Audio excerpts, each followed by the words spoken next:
Hi there. Thanks again for tuning in for this week's edition of Mondays with Mike. I am Mike, and today is Monday. It's December the 12th. Christmas is fast approaching, and we're getting into the heart of football season. It was an interesting day yesterday. We're also watching weather-wise what's probably going to be a really, really big, colossal storm move across the country, a winter storm.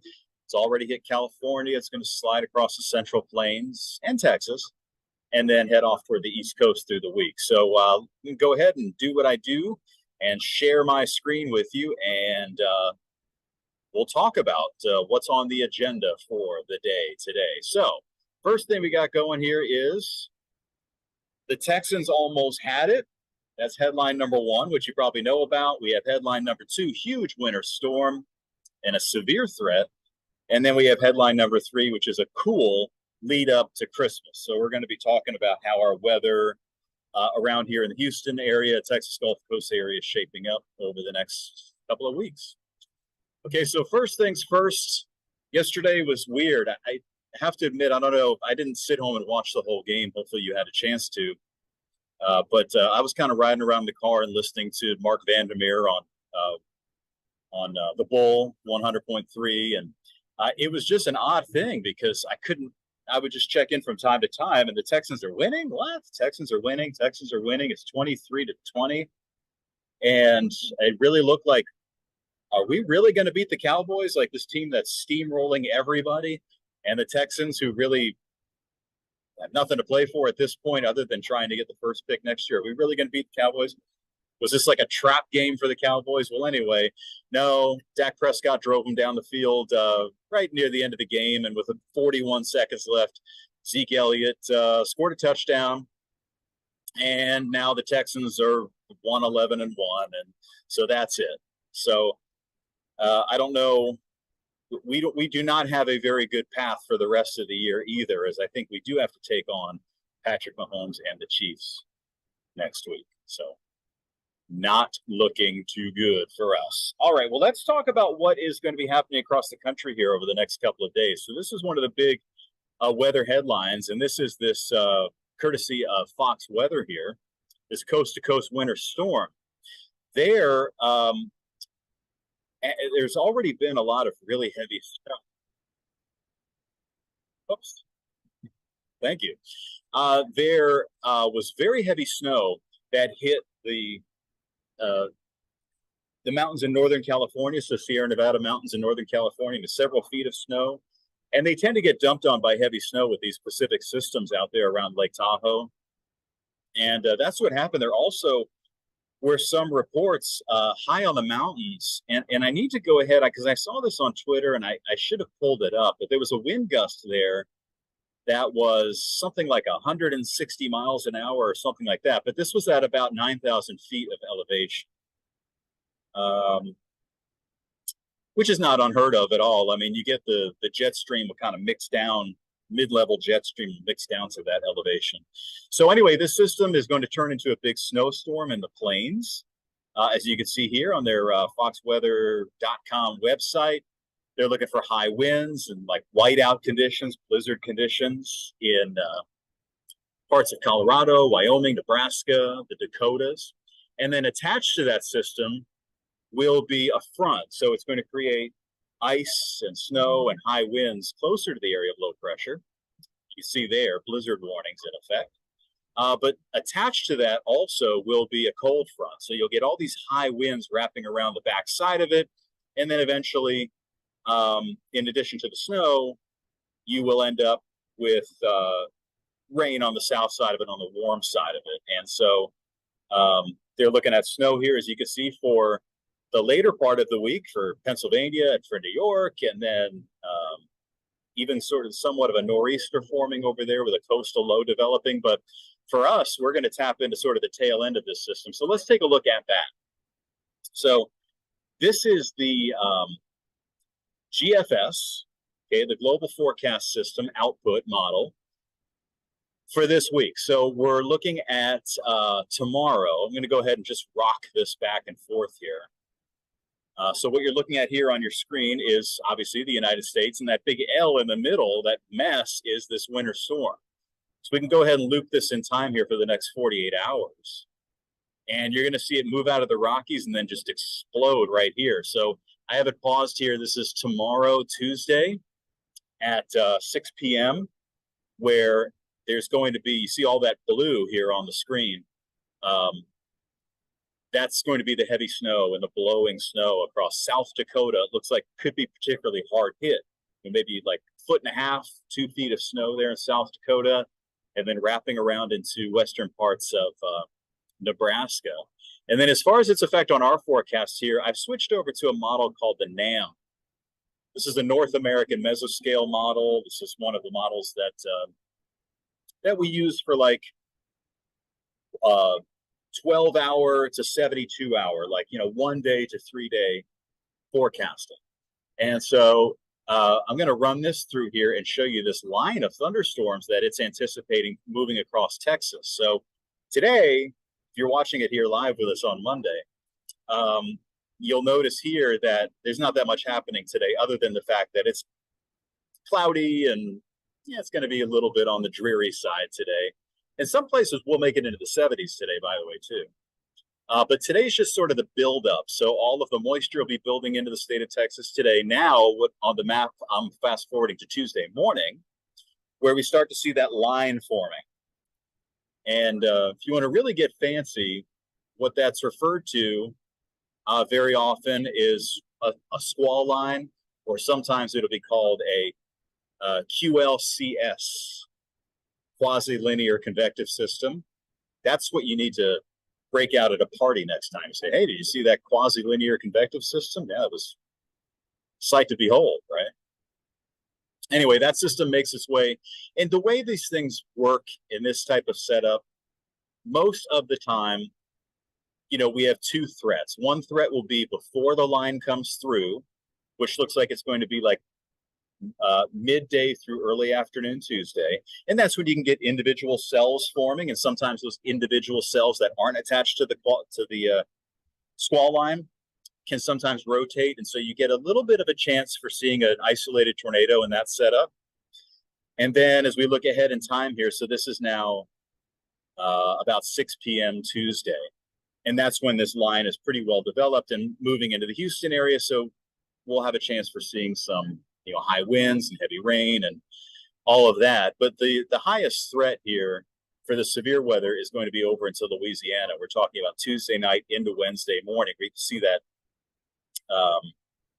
that band of storms gets a bit brighter. We also have, I'm going to change this over to SPC, which is the Storm Prediction Center. And this is the day one outlook. So the outlook for severe weather for Monday is mostly from parts of North Texas and parts of the Texas panhandle northward. But then when we look at the day two, that's when you get into that area here that does include an area from Houston to New Orleans and back up to north central Louisiana, Shreveport area, where we have that enhanced severe thunderstorm threat, and then specifically tornado threat. Now, this product is a little hard to interpret, which is why we have to sort of massage the way we show this on the air, because right now you see it says 10%. You see that where it says 10%? You think, well, 10%, that's not that much, 10%, 1 out of 10 chance. But what this is saying is that if you're in this yellow area in Louisiana and anywhere within 25 miles of your location, there's a 10% chance of a tornado occurring. That's actually a pretty significant chance. I mean, that's nothing to dismiss, right? It's kind of a big deal. So in the hatched area there, meaning those black lines, could be EF2 or stronger. So, EF zeros, you could usually deal with. Obviously, nobody wants to get hit by a tornado, but they don't usually cause a life-threatening situation. Start getting up to EF2s, yeah. You're getting those winds, 140 miles an hour plus. It could really become obviously a big hazard. So that's one of the concerns tomorrow for Louisiana. One of the things I wanted to share with you too, that's kind of factored in here, and I've switched this back to the NAM model. And I wanted to show you, this is a level of the atmosphere that we call 850 millibars or 850 hectopascals. So this is give or take a mile up in the atmosphere, just roughly. And so I have winds plotted here. And so what I wanted you to see is that the when you see here, let me zoom in here for you. It's really going to zoom in. So where you see these flags, the winds are plotted here as these pennants or flags. We put an annotation here. And in this area that I have circled there, okay, so that area is what we call a low-level jet. Actually, it continues up here as well. Just go ahead and clear all that. But basically, this whole area here is what you call the LLJ, the low-level jet. And when you go above the ground, the wind barbs there, or the wind pennants, indicate at least 50 knots of wind.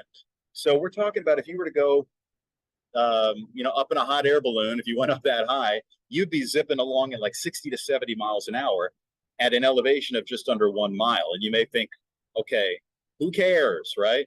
Well, the thing is, when thunderstorms occur and you have upward motion and downward motion, that momentum can be carried down.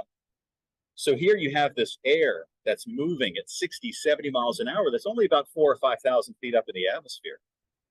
And if you get a downdraft in a storm, then all of a sudden, whoosh, you transfer all of that energy down to the ground.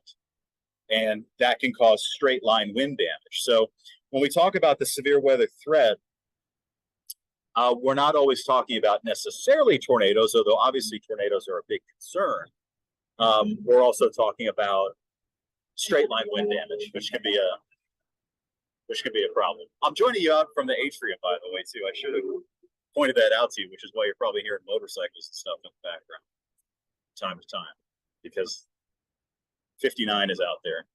All right, so I wanted to talk a little about Christmas week and here, and what could be on the way for Christmas. So when we look at the outlook here for basically the weeks leading up to Christmas, so this is going to take us through December the 26th. So from the end of this week through Christmas, most of the country, what you're looking at now, by the way, is called the CFS, which you probably heard me talk about, the GFS, Global Forecast System, was the CFS, which is like the climate forecast system for the United States. And it's a model. And the purple and blue areas are areas where, and this is an average, by the way, of the last 12 model runs. So you're looking for trends here. And the trend is that most of the country, including Texas, trending colder toward Christmas time. Now, around Christmas, and the models are really mixed as to Christmas Day itself, but it looks like a little bit after Christmas, we might start to warm up a bit. And I'll show you here real quick that as we look ahead in time, so this is now through New Year's, between Christmas and New Year's, we start to see a change in the pattern here. And then if I click it again, heading into the first week of January, now all of a sudden there's a flip.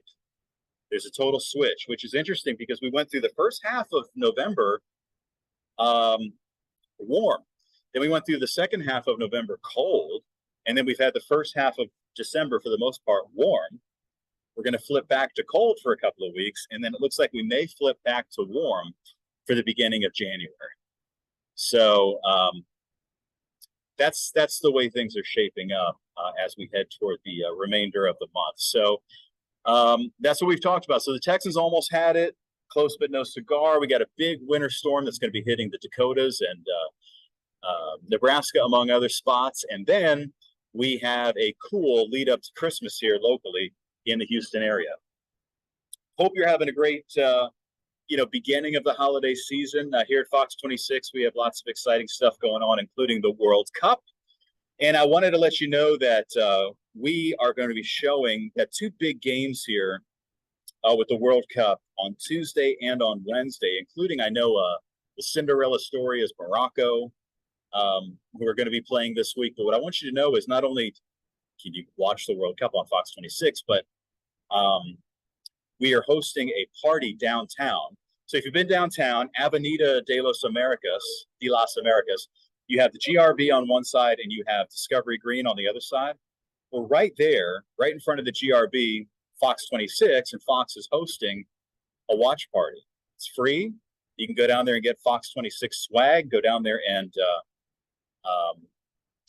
watch the World Cup along with some of your favorite Fox 26 people. I know Nate's going to be down there each morning. You can probably meet him and get his autograph, and he's a fantastic guy. So you can get details on that on our Fox 26 page as well. So anyway, that'll do it for this week's edition of Mondays with Mike. Again, if you've watched me till the end, thank you. Shout out to my mom and my brother Neil, who are hopefully watching. And that'll do it. Have a great day.